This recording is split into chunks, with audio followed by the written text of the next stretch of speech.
ஒரு ஜாதகத்தில் 2ஆம் வீடு மேச லக்னம்னா ஒன்றாவது வீடு, 2வது வீடு, ஒரு வீட்டுக்கு 3 வீடு, 3ஆம் வீடு, 4ஆம் இடம், 5ஆம் இடம்னு வருதா? வீடு வருதா? கவனிக்கிறீங்களா? அப்போ ஒரு மனிதன் வாழ்றதுக்கு 12 வீடு இருக்கு. வீட்டுக்குள்ளார நுழையிறோம், அது கதவு வீடு. அதுக்கப்புறம் இங்கிட்டு திரும்பினா ஒரு ரூம்பு, இந்த பக்கம் திரும்பினா ஒரு ரூம்பு, இப்படியே 12 வீடு இருக்கு. 12 பெட்டி இருக்கு. 5.5 பெட்டி மாதிரி 12 பெட்டி இருக்கு. ஒவ்வொரு பெட்டியும் அது கிச்சன் இருக்கு, ஸ்டோர் ரூம் இருக்கு, ஸ்டடி ரூம் இருக்கு, பூஜை ரூம் இருக்கு, கழிப்பறை இருக்கிறது, பாத்ரூம் இருக்கிறது, அதுக்கப்புறம் ரெஸ்ட் ரூம் இருக்குது, சிட் அவுட் இருக்குது. இப்படி எல்லாரும் அறைகளும் இருக்குமா இல்லையா? பெரிய பணக்கார வீட்டில் இருக்குமா இருக்காதா? 12 அறைகள். ஒரு மனிதன் வாழ்வதற்கு 12 பகுதிகள் உண்டு. அப்போ லக்னம் என்கிற ஜாதகர் எந்த வீட்டில் இருக்கார்? இப்போ உங்கள் வீட்டுக்கு யாராவது ஒருத்தவங்க வராங்க, எங்கம்மா அப்பாவை காண? அப்பா அந்த பக்கத்து வீட்டில் இருக்காருங்க. அப்படியா? ரைட்டுமா, உட்காந்துருக்காரு. அப்பா அவங்க அப்பா எங்கம்மா? லக்னாதிபதி. அப்பா எங்கம்மா? இல்லை, நான் சொல்கிறது அப்பான்னு நினச்சிடக்கூடாது. லக்னாதிபதி எங்கே இருக்கார்? எங்கம்மா அவரை காண? அந்த வீட்டுக்காரர? ஐயா பாத்ரூமில் இருக்காருங்க. ஐயா எங்கம்மா இருக்காரு? ஐயா அங்கே டாய்லெட்டில் ரெஸ்ட் ரூமில் இருக்காருங்க. ஐயா எங்கே இருக்காரு? முன்னால் சிட் அவுட்டில் இருப்பார். ஐயா கொல்லப்புறத்தில் இருக்காருங்க. இப்படின்னு 12 வீடு சொல்கிறோமா இல்லையா? இப்படி சொல்கிறோம். அது மாதிரி தான் இந்த 12 கட்டங்கள். நான் சும்மா இதை விட பிரமாதமாக சொல்லித்தரவங்களாம் இருப்பாங்க, இருந்தாலும் உங்களுக்கு புரியும்படி சொல்கிறேன். லக்னம் என்கிற ஜாதகர் லா அப்படின்னு வந்துட்டா அதுக்கு அடுத்த வீடு எது? குடும்பம்னு எழுதிக்கங்க. தனம், வாக்கு, குடும்பம் அப்படின்னு எழுதிக்கங்க. தனம்னா என்ன? பக்கத்து வீட்டு தனங்கிற பேர் அந்த அக்கா பேரா? இல்லை, செல்வம். செல்வம். அந்த இப்போ மேச லக்னம் 2ஆம் வீடு யாரு? சுக்கிரனுடைய வீடு. அப்போ சுக்கிரன்னா சுகபோகமான வாழ்க்கை, இனிமையான வாழ்க்கை எழுதிக்கங்க. 2ஆம் பாவம் அப்படின்னா என்ன ஆகும்? தனம். 2ஆம் இடம் தான் பேச்சு. 2ஆம் இடம் தான் பேச்சு. அப்போ வாக்கு. அப்போ சம்பாதித்த காசு அப்படின்னு எழுதிக்கணும். சம்பாதிக்கிற பணம். அப்புறம் கையிருப்பு பணம். கையிருப்பு பணம் அவளை எவ்வளவு இருக்கு என்பதை சொல்லும். எவ்வளோமா இருக்கு வீட்டில் அப்படின்னா எவ்வளோ ரூபாய் சம்பாதிச்சாருங்கிறத அது சொல்லிடும். அதை வச்சு பொழைப்பானா அப்படின்னு பார்க்கணும். அதை வச்சு பொழைப்பானா? ஒரு ஜாதகர் 2ஆம் வீடு என்பது பணத்தை சொல்லும். 2ஆம் இடம் நல்லா இருந்தால் தான் எவ்வளவு வருமானம் வந்தாலும் அவர் வைத்து பிழைப்பார். அப்போ 2ஆம் வீடு அப்படின்னா என்ன ஆகும்? எழுதிக்கங்க. 2ஆம் வீடு கெட்டுப்போனால் கோடி ரூபாய் வந்தாலும் மறுநாள் கையில் காசு இருக்காது. 2ஆம் வீடு என்பது பணம். அப்போ 2ஆம் பாவம் எந்த சூழ்நிலையிலையும் கிடக்கூடாது. முதல் பாவத்துக்கு சொன்ன விதியை 2ஆம் பாவத்துக்கும் பொருத்தி பார்த்துக்கணும். கரெக்டா? முதல் பாவத்துக்கு ஒரு விதி சொல்லியிருப்பேன்ல, ஒரு பாவத்துக்கு சொல்லப்பட்ட விதி 2ஆம் பாவத்திற்கு ஸ்திர லக்னம்னு போட்டுக்கோங்க. 2ஆம் வீடு, அதாவது அதுக்கு லக்னத்திற்கு பேர் ரிஷபம். இப்போ 2ஆம் வீட்டின் அதிபதி அவர் போய் என்னாகும்? அந்த வீட்டிலேருந்து 2ஆம் இடம் என்பது பணம், குடும்பம். புரியுதுங்களா? அப்போ எந்த சூழ்நிலையிலும் கிடக்கூடாது. அப்போ குடும்பமும் 2ஆம் பாவம் தான். ஒருத்தருக்கு கல்யாணம் அப்படின்னா 2ஆம் பாவம், ஒருத்தருக்கு திருமணம் நடக்க வேண்டுமானால் 2ஆம் பாவகம் நன்றாக இருக்க வேண்டும். இப்போ 2ஆம் பாவாதிபதி போய் அவர் போய் 6ஆம் இடத்துல, 8ஆம் இடத்துல, 12ஆம் இடத்துல மறையலாமா? மறையக்கூடாது. அவர் வக்கரமாகலாமா? ஆகக்கூடாது. அவர் நீச்சமாகலாமா? ஆகக்கூடாது. அவர் கெட்டவர்களோடு சேரலாமா? சேரக்கூடாது. 1ஆம் பாவத்துக்கு என்ன விதியோ அதே தான் 2ஆம் பாவத்துக்கு. ஒவ்வொரு பாவத்துக்கும் இதுதான் விதி. ஒரு நல்ல கவனிங்க, முகத்தை காட்டுங்க யாராவது. ஒரு பாவத்தை அனுபவிக்கணும். அந்த பாவம், அந்த வீட்டுக்குடையவன் அவன் வீட்டுக்கு, அவனுடைய வீட்டுக்கு 6வது வீட்லேயோ 8வது வீட்லேயோ 12வது வீட்லேயோ மறையக்கூடாது. கவனிச்சிங்களா?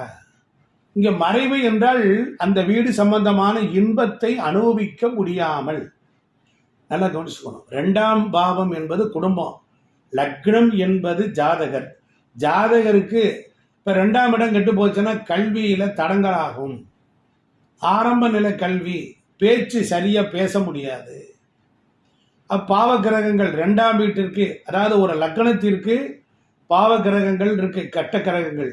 அவர்களுடைய நட்சத்திரத்தில் இருந்தாலும் ஜாதகர் 2ஆம் பாவத்தை அனுபவிக்க முடியாது. ஸோ 1ஆம் பாவத்திற்கு என்ன விதிகளை தந்திருக்கிறேனோ அதை அப்படியே கொண்டுட்டு வந்து இந்த வீட்டையும் சேர்க்கணும். அப்ப 2ஆம் வீடு சுக்கிரன். இது வந்து நான் ஒவ்வொரு பாவமா நடத்துறேன். இப்ப மேச லக்னம்னு ஒரு குறியை வைத்து கொண்டு 12ஐயும் சொல்லி வருகிறேன். அப்புறம் உங்களது மிதுன லக்கணமா இருக்கலாம், சிம்ம லக்கணமா இருக்கலாம், கடகமா இருக்கலாம். அதுக்கு 2ஆம் இடம். இப்போ உதாரணத்துக்கு யாராவது ஒருத்தங்க அபர்ணா பாலாஜி, கொஞ்சம் முகத்தை காட்டுங்க, பேசுங்க. அப்போ உங்களுக்கு சிம்ம லக்கணம் சட்டானா? சிம்ம லக்கணத்துக்கு அதிபதி யாரு?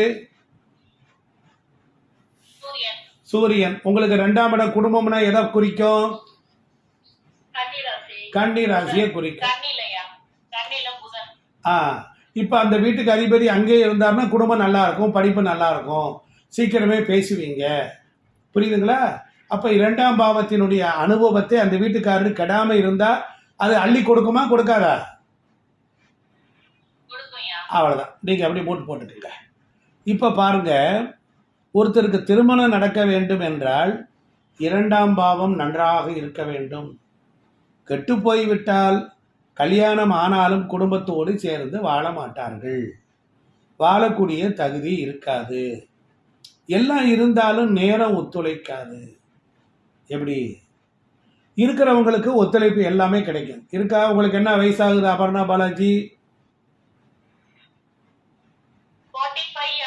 கல்யாணம் ஆகி எத்தனை வருஷம் ஆகுது?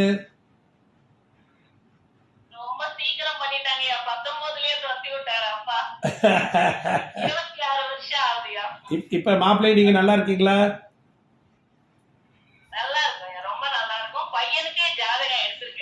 வெரி குட், நன்றி, வணக்கம், நல்லது.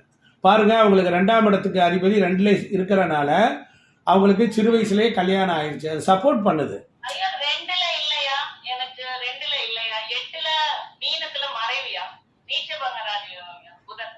ஓ ரைட்.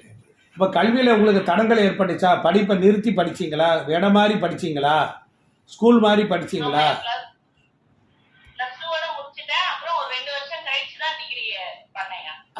இப்போ அதான் நீங்கள் 2 கூடியவர் 2லே இருக்கிறதா சொன்ன மாதிரி இருந்துச்சு. அதனால நீச்சமானாலும் உச்ச வீட்டை பார்ப்பார். நல்லா கவனிச்சுக்கணும். நீச்சமானாலும் அவர் தன்னுடைய வீட்டை தானே பார்த்தனால சிறு வயதில் கல்யாணம். புரிஞ்சிருச்சா? ஆமா. அப்ப எழுதிக்கங்க, 2ஆம் இடம் என்பது வாக்கு, பேசுதல். ஒரு கொடுத்த வாக்கு. 2ஆம் வீட்டின் அதிபதி 8ல போயிட்டார்னா கொடுத்த வாக்கு அவரால் காப்பாற்ற முடியாது. 8 என்பது மறைவு ஸ்தானம், துர்ஸ்தானம். 6ஆம் இடம், 8ஆம் இடம், 12ஆம் இடம் துர்ஸ்தானம். 3ஆம் இடம் அப்படின்னாலும் அது மாறுதல், மாறி மாறி பேசுதல் வரும். அப்ப எழுதிக்கங்க, 2ஆம் வீடு தனம் மட்டும், குடும்பம் மட்டும் இல்லை, ஆரம்ப காலத்துல ஆரம்ப கல்வி. அப்ப 2ஆம் இடம் சரியில்லை அப்படின்னா திக்கி திக்கி பேசுவாங்க. 2ஆம் இடம் கெட்டால் லேட்டா பேசுவாங்க. அப்ப 2ஆம் இடம் தனஸ்தானம்னு சொல்லியாச்சு. ஆனா அதுக்கு காரக கிரகம் யாருன்னா குருவும் சுக்கிரனும். 2ஆம் இடம்னா பணம், செல்வம். அதற்குரிய கிரகம் எது அப்படின்னா குருவும் சுக்கிரனும். அதையும் எழுதிக்கணும். இப்ப 2ஆம் வீடு அப்படின்னா அன்றாட செலவு. அப்ப சில்லறை பணம், சில்லறை பணம். அதுக்கப்புறம் சுக்கிரனையும் நாம குறிக்குது. கட்டுக்கட்டான பணம் அப்படின்னா குரு, கட்டுக்கட்டான பணம் அப்படின்னா குரு. சேமிப்பு பணம், எதிர்கால பணம், மிச்சம் இருக்கும் பணம், இதெல்லாம் 2ஆம் இடம் தான். கட்டுக்கட்டான பணம் அது குரு, பணத்தை சேமிக்கிற பணம், சேமிப்பு பணம், எதிர்கால பணம், மிச்சம் இருக்கும் பணம், இதெல்லாம் குரு தான். அப்ப கிரகங்களுக்கும் இங்கே நாம சேர்த்தே பலன் சொல்லிட்டு வர்றோம். அப்ப வாக்கு அப்படின்னு எடுக்கிறோம். வாக்குஸ்தானம் ஒருத்தர் பேசணும். வாக்குஸ்தானம் அப்படின்னா அதுக்கு காரக கிரகம்னு எழுதிக்கங்க. வாக்குஸ்தானம் அப்படின்னா அதுக்கு காரக கிரகம். காரகம்னா 9 12 கட்டங்கள் மட்டும் இந்த செயலை செய்வதில்லை. நவக்கிரகங்களிலே ஒவ்வொரு கிரகமும் இந்த 12 கட்டங்களினுடைய வேலைகளில் ஒன்றை எடுத்து கையில் வைத்திருக்கிறது. அப்போ ஒரு பெரியவங்க சொல்லுவாங்க, பாவம் கெட்டால் கிரகத்தை பாரு, கிரகம் கெட்டால் பாவத்தை பாரு. எழுதிக்கங்க. யாரோ ஒருத்தர் மூட் போடாம இருக்கீங்க.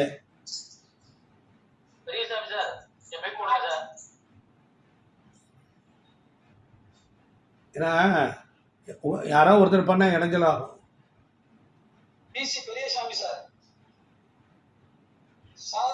Okay okay. அப்போ வந்து நமக்கு என்ன அங்கே நடக்கும் அப்படின்னா, இந்த 2ஆம் இடம் அப்படின்னு பார்க்க போகும்போது அதோட ஓரியன்டேஷனாக கிரகங்களையும் நாம் பார்க்கணும். ஏன்னா இப்போ 2ஆம் இடம் கெட்டு போச்சு, ஆனால் ஒருத்தருக்கு புதன் நல்லா இருக்குது அப்படின்னா அவர் நல்லா படிப்பார், நல்லா செயல்படுவார். நல்லா கவனிச்சுக்கோங்க. ஒரு பாவம் கெட்டால் கிரகத்தை பார்க்கணும். அப்போ பேசுவதற்குரிய கிரகம் எது வாக்குக்கு அப்படின்னா புதனை நாம் எடுத்துக்கொள்ளணும். அப்போ புதன் என்பவர் இதை குறிக்கிறார்.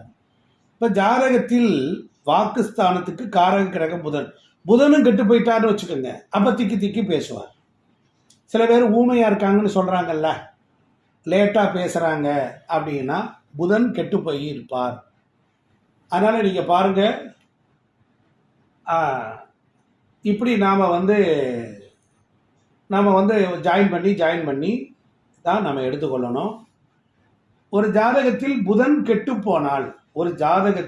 கெட்டு போனால் குரல் வளத்தை மாற்றி மாற்றி பேசுவாங்க. மிமிக்ரி ஆர்டிஸ்டாக இருக்காங்கள, அவங்கெல்லாம் மாற்றி பேசுவாங்க. இப்போ ஒருத்தருக்கு 2ஆம் இடம் நல்லா இருக்கு, வாக்குஸ்தானம் கெட்டு போய்விட்டால் பேசுவான். புதன் கெட்டு போனதுனால திக்கி திக்கி பேசுவான். புதன் நல்லா இருந்துச்சுன்னா, புதன் நல்லா இருந்து 2ஆம் இடம் கெட்டால் பையன் நல்லா தான் பேசுவான், ஆனால் வெளியில் யாரிடமும் பேச மாட்டான். புதன் நல்லா இருக்கு, ஆனால் 2ஆம் இடம் கெட்டு போயிட்டால் வெளியில் யார்ட்டையும் பேச மாட்டான். பேசுவான், உம்முன்னு உட்காந்துருப்பான். அவன் பாட்டுக்கு வந்துவான் போவான். பேசும்போதே ரொம்ப யோசித்து பேசுவான். ஏன்னா அந்த ஒரு வீக்னஸ், அந்த பாவம், அந்த வீடு கெட்டு போய்விட்டால் அதன் மூலமாக அவனுக்கு கொடுக்க வேண்டிய அருமை பெருமைகளை அது தவிர்த்து விடுகிறது. அதனால் அங்கே ஒரு சிரமங்களை அந்த ஜாதகர் சந்திக்கிறார். அப்புறம் பாருங்க, 2ஆம் இடம்னு வைத்து கொண்டால் அது பழக்க வழக்கங்களை சொல்லக்கூடியது. 2ஆம் இடம் என்றால் பழக்க வழக்கங்களை சொல்லக்கூடியது. 2ஆம் இடம் என்பது ஒரு மனிதனுக்கு வலது கண். 2ஆம் இடம் என்பது ஒரு மனிதனுக்கு வலது கண். அந்த வலது கண்ணு மட்டும் இல்லை, அதுக்கு காரக கிரகம் சூரியன். சூரியனும் அந்த கண்ணை வைத்திருக்கிறார். வலது கண்கள் சூரியன், இடது கண் சந்திரன். அப்படியும் போது அப்ப வலது கண் அப்படின்னாலே அது சூரியன். இப்ப 2ஆம் இடம் என்பது பழக்க வழக்கம்னு நம்ம சொல்லியிருக்கிறோம். கவனமாக கேளுங்க, இதெல்லாம் உங்களுக்கு கிடைக்காது. தீய பழக்க வழக்கங்கள் ஒருத்தட்ட இருக்குன்னா 6, 8, 12 ராகு கேதுக்கள் சம்பந்தப்பட்டால் 2ஆம் இடத்தில் 6ஆம் இடம், 8ஆம் இடம், 12ஆம் இடத்தில் இந்த 2ஆம் இடத்துக்குள்ள பாவக்கிரகங்கள் சம்பந்தப்பட்டால் 2ஆம் வீட்டின் அதிபதி பாவக்கிரகங்களோடு சம்பந்தப்பட்டால் ஜாதகர் என்ன ஆகும்? எழுதிக்கிங்க. 2இல் ராகு, கெட்ட வார்த்தை, பொறுக்கித்தனமான பேச்சு, மாற்றி மாற்றி பேசுவது. 2இல் ராகு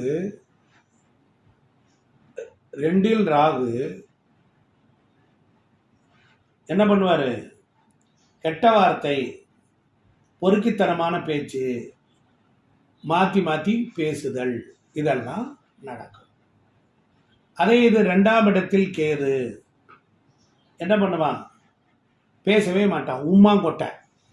கேதுன்னா சுருங்கி போகுது, அப்படியே பேசினாலும் நமக்கு கேட்காது. புரியுதுங்களா? 2ல் கேது, 2ஆம் வீட்டில் கேது, பேசவே மாட்டான், அப்படியே பேசினாலும் நமக்கு கேட்காது. அதே இது 2ஆம் இடத்துல செவ்வாய், சவுண்டை ஹார்ஷாக பேசுவான். என்னடா சொல்கிற இப்போ நீயே அப்படிம்பான். ஏன்டா அப்படி கத்துற அப்படிம்பான். அவன் சண்டியர், செவ்வாய்னா சண்டியர், வேகம். இதே இது 2ஆம் இடத்துல புதன் இருக்காருன்னு வச்சுக்கோங்க. புதன்னா நகைச்சுவையாக பேசுவார், கேலி கிண்டலா பரிகாசத்தோடு பேசுவார். எப்படி பேசுவார்? கேலி கிண்டல் பரிகாசம் நையாண்டி அப்படி பேசுவார். அப்படியே இனிமையாக பேசுவார். நகைச்சுவைனா எப்படி இருக்கும்? காமெடி சென்ஸாக. அதே இது 2ஆம் வீட்டில் ஒரு சுக்கிரன் ஒரு கிரகம் வந்து உட்காருதுன்னு வச்சுக்கோங்க. 2ல் சுக்கிரன், லக்னத்திலிருந்து லாலேருந்து 2ஆவது வீட்டில் சுக்கிரன் ஒரு கிரகம் இருக்குது. அப்போ அவர் எப்படி பேசுவார்? 2ஆம் இடம்னா பேச்சு தானே. அவர் கவர்ச்சியாக பேசுவார், அடுத்தவரை கவர்வது போல பேசுவார், அடுத்தவரை அப்படியே கவர் பண்ணுற மாதிரி பேசுவார், அப்படியே இனிமையாக பேசுவார். இங்கே பாருங்க அப்படின்னு ஆரம்பிப்பார். 2ஆம் இடத்துல குரு இருக்கார், கொடுத்த வாக்கை காப்பாற்றுவார், வாக்கை காப்பாற்றுபவராக இருப்பார். குருனா மேன்மையானது இல்லையா? குருனா உத்தமமானவர் இல்லையா?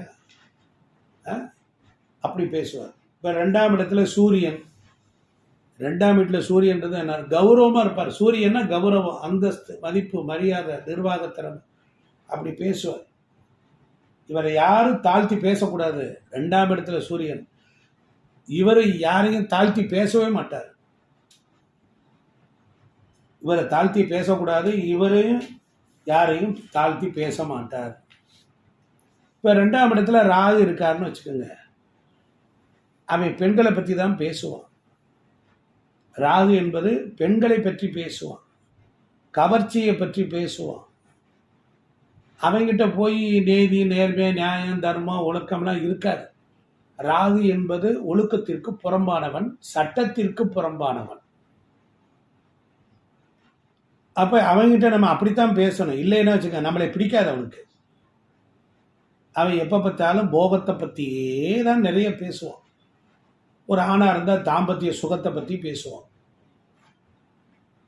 இப்படி இப்போ சுக்கிரன் வீட்டில் ராகு இருக்கார், 2ஆம் இடம் சுக்கிரன் ஆகி அங்கே போய் ராகு இருக்காருன்னு வச்சுக்கோங்க. சுக்கிரன் என்ற பழக்க வழக்கமும் இருக்கும். இப்போ ராகு திசா புத்தியில் இவர் பழக்க வழக்கம் அப்படித்தான் இருக்கும். ராகுவின் தன்மைகளைத்தான் இவனுக்கு வாக்குஸ்தானமாகவும் பழக்க வழக்கமாகவும் வரவு ஸ்தானமாகவும் குடும்பஸ்தானமாகவும் இருக்குன்னு சொல்லலாம்.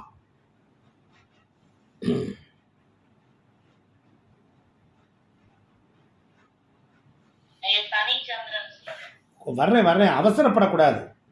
ஆமா, 2ஆம் பாவம் என்பது வலது கண். அப்ப அதுக்கு காரக கிரகம் சூரியன். சூரியன் கெட்டு போயிட்டாலும் கண் பார்வையில கோளாறு வரும்.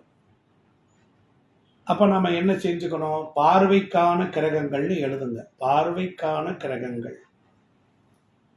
பார்வை நம்ம கண் பார்வைனா என்ன ஆகும்? 3 பேர் இருக்காங்க, சூரியன், சந்திரன், சுக்கிரன். அப்ப சூரியன், சந்திரன், சுக்கிரன் இந்த 3 கிரகங்களும் எப்படி யார் யார் எந்தெந்த போர்ஷனை எடுத்துக்குவாங்க? வலது கண் சூரியன், இடது கண் சந்திரன். அப்ப கண்ணினுடைய ரெட்டினா இந்த ஒரு பார்வையினுடைய தூரத்தை சொல்வது அது சுக்கிரன். அதுக்கு பேர் ரெட்டினான்னு பேர். அப்ப ஒரு ஜாதகத்தில் 2ஆம் இடத்தில் சூரியன் இருந்தாலும் சந்திரன் இருந்தாலும் கண் பிரச்சனை வரும். இப்ப சூரியன் 2ஆம் இடத்துல சூரியன் இருக்கார், கண்ணில் எரிச்சல் வரும். 2ஆம் வீட்டில் சந்திரன் இருந்தால் சந்திரனா நீர்க்கிரைய கிரகம். அப்ப கண்ணில் தண்ணீர் வருவது. 2ஆம் வீட்டில் சுக்கிரன் இருந்தால் பார்வை பாதிக்கப்படுவது. அப்ப சுக்கிரன் ஆட்சியா இருந்தாலும் 6, 8, 12 தொடர்பாக வந்துவிட்டால் கண்ணில் புரை விழுவது, பார்வை மங்குவது என்று சொல்லணும். புரிஞ்சிருச்சா? புரிஞ்சது சார்.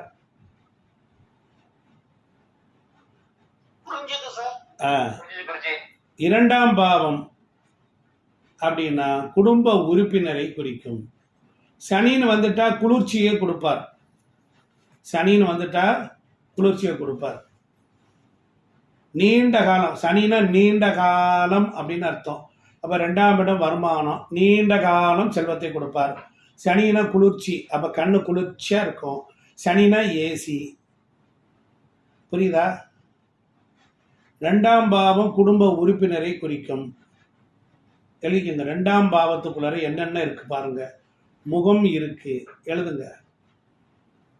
2ஆம் பாவத்துக்குள் குடும்ப உறுப்பினரையும் குறிக்கும். 2ஆம் பாவத்துக்குள்ள தான் பற்கள் இருக்கு. அதற்கு காரக கிரகம் செவ்வாய்.